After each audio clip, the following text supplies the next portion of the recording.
What do you think of Pakistanis? Well, I couldn't eat a whole one.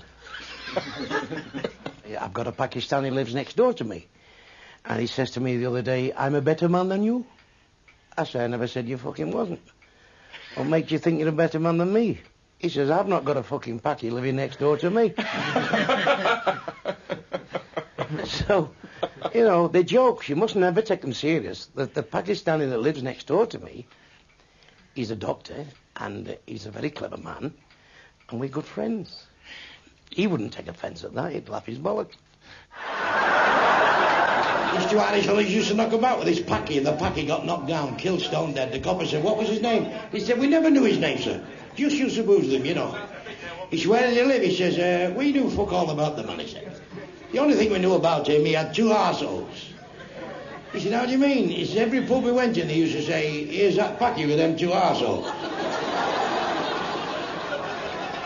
What about the Irish fella went to a Ku Klux Klan fancy dress ball as Al Jolson? Them Irish are unbelievable. Fella going back to Ireland, an Irishman going back to Ireland, that's a fucking change, isn't it? Got in this taxi at Liverpool, and the taxi driver says, it's a long journey to the airport. He said, we'll have a few riddles. He looked in the mirror, he said, brothers and sisters, have I none, but that man's father is my father's son. Who is it? The Irish fella said, I don't know. He said, it's me, innit? Fuck me, he said, you're right. He got back to Ireland, he says to his father, I'll give you a bit of a riddle, he said. Looked in the mirror, he said, brothers and sisters, have I known, but that man's father is my father's son. Who is it? His father said, how the fuck do I know? He said, you ignorant cunt. He's a taxi driver in Liverpool.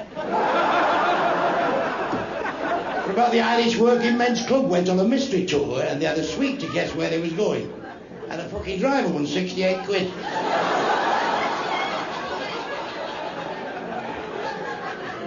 Irish family watching television, the old fella says, Bridget, Bridget, Bridget, close your legs. The Kids can see your cunt. Irish fella on the top of this blazing building. The fireman shout, jump in the blanket, Paddy, jump in the blanket.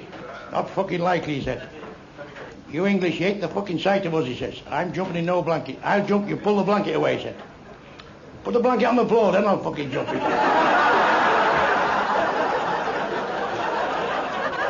It's a pity they can't solve the problems in Ireland, you know, because of funny nation, no doubt about that. I don't know what they fucking find about it, they're all white. What are they scrapping about? What they want is a million packages rubbing around in the middle of Belfast. You know they got fucking problems then, all right? We've got the fucking lot here. Azerbaijanis are coming now. What the fuck do they sell? I never heard of such fucking people.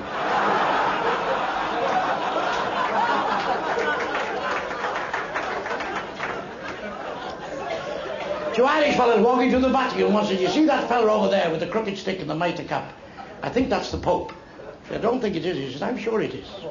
So I'll go and ask him. He went up, he says, are you the Pope? He says, fuck up. He went back, he said, what did he say? He said, he wouldn't commit himself.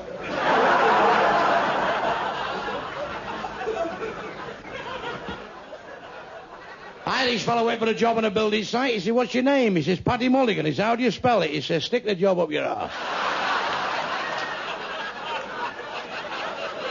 Fucking unbelievable. There's two Jews walking through Glasgow and a big gang of these skinheads come walking towards him. He said, look at these bastards here, Morris. We're going to get mugged here. He said, I think we are. I said, I'm fucking sure we are. Anyways, here's that 600 quid I owe you.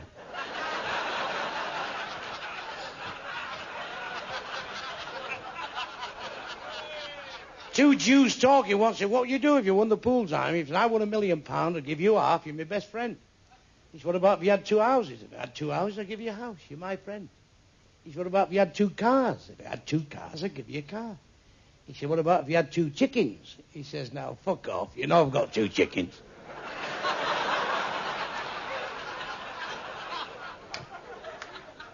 The best Jewish gag ever. Because with Jewish humour, you know, you get the punchline right at the very last second. This one's a fucking masterpiece. Little Jewish fellow in the synagogue praying, Lord, he says, Help me, please. You're a Jew, I'm a Jew. Help me. I don't know which way to fucking turn, he said. I'm up to my neck in debt, he said. I owe every bastard. Please, Lord, let me win the sweepstake. I've got to win that sweepstake, Lord. Everybody gets paid if I win the sweepstake. A week went past. Fuck all. He's there again next Saturday morning. Lord, he says, are you fucking listening to me? Please, I've got to win the sweepstake, Lord. Let me win the sweepstake, please. Another week went past. Not a fucking light. He's there again next Saturday morning. He's on his knees now. Get a Jew on his knees, you can black fucking sawdust. Lord, he says, help me, please, you lousy bastard. Let me win the fucking sweepstake. Fuck's sake, he said. Come here 3 times now, he said. I've got to win that fucking sweepstake, he says. Please. And the clouds parted. And a voice said, Amy, meet me halfway. Buy a fucking ticket.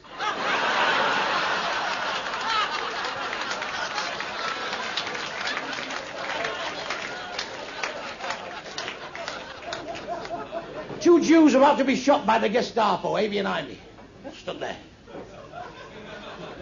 Any last request before you're shot? He said, can we stand behind the wall? He said,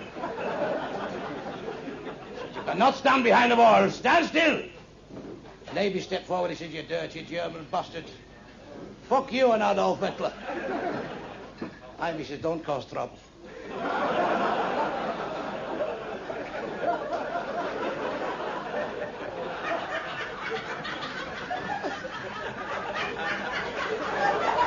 The Germans are bashing. No, they don't know. In that film Holocaust, release it in Germany, call it the good old days. English fella lived next door. This packy had a goose. He laid egg in his garden. He went round. He said, I've come for me goose egg. He said, me goose, he's laid egg. He said, oh, no. No, the egg belongs to me. He said, the egg is on my land. The egg belongs to me. That is Indian law. He says, give us that fucking egg. He said, I'm telling you, the egg is on my land, the egg belongs to me. That is Indian law. You will never mind Indian law. We'll have English law just for a fucking change. I kick you in the bollocks, you kick me in the bollocks. The one that gives up first owns the egg. As long as that's the law, he said. Oh, and he gave me a right kick in the bollocks. He said, oh, fucking hell, he said. Oh, that fucking smart stuff, he said. But it's my turn now. He says, keep the fucking egg.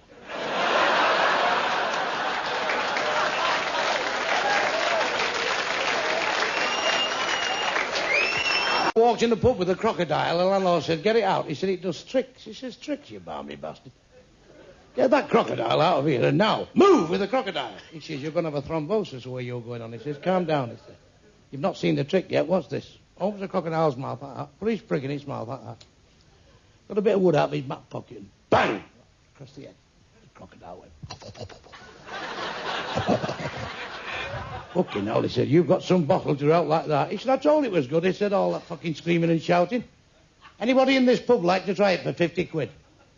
This little old woman says, I'll try it. She said, but don't hit me on the fucking head as I hit that crocodile.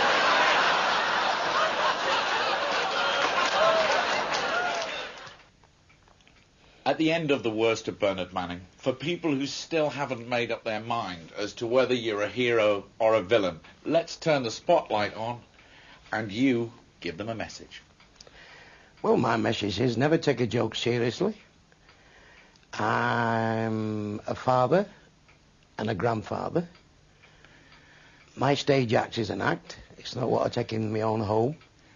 I have a wonderful family. I don't think I've ever had a parking ticket in my life. I've never been charged with any offence. I run a good club, the Embassy Club, for 36 years. Never had any problems there. It's been a wonderful life. I've made billions and billions of people laugh. And for them that I've not made laugh, get fucked.